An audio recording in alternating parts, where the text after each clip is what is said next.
Hey guys, how is everyone? We're back here on the Hot Rod 61. We got our Oregon EXL chain in this morning. Got it matched up. This Oregon bar I'd picked up. I shown all of that in the last video. We did go back to an 8-pin sprocket on the saw, you know, being that it was faster in the cut before when we done the timed cuts. I will say, you know, if you was running a 24 or 28 inch bar, I'd probably recommend putting the 7-pin back on. It'd probably just be a lot better combination, but with this short bar and this setup, it's perfectly fine with the 8-pin. That chain's super aggressive. I could actually make the saw stall out, or make the clutch slip rather. We opened up the muffler. I shown that in the last video. Went to 272 carb, swapped the piston out. Went from, you know, an old worn out 365 piston to a new one that was a double ring. So, you know, there's theory up in the air on that, whether it's single ring will make more power due to less parasitic drag. But, you know, I highly doubt any of it's enough to notice unless you're on a dyno or something. But, with that said, I like it. It gets stronger and stronger every cut. I've not timed any of the cuts yet.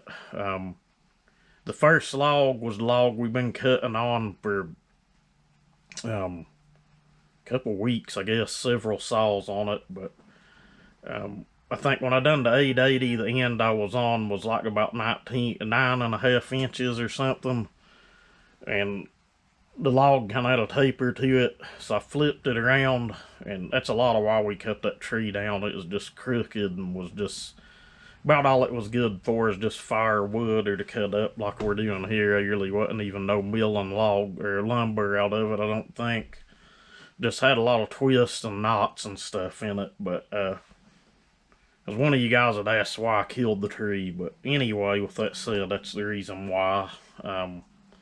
I flipped the log around so we'd have a little bigger end to test on, and I think it measured a little over 10 inches. And I cut all of that down, and or cut all the cookies out of that, and ended up switching logs. I got the measuring tape out. I thought I'd measured that thing around 8 inches. The other end may have been, but where we started cutting that on it there was just a touch over 9 inches. I'll show it on the camera if you can see it. If not, I apologize. The sun was on us the whole time. But what I'll do is take some of the best cuts and put together just a little cut video, and we'll time them, pick the fastest cuts, and just see how the thing stacks up, I guess. But I know it ain't for everybody doing the timed cuts. A lot of people would rather see it with a 24 on it and buried in a big huge log, but I just don't have it here, and if I did, I'd mill it up into lumber instead of cutting cookies, or split it up into firewood. You know, you can take that for what it's worth. But with that said, thank you guys for watching, and thank everybody that's followed this build. I really appreciate the views and the thumbs ups and the comments.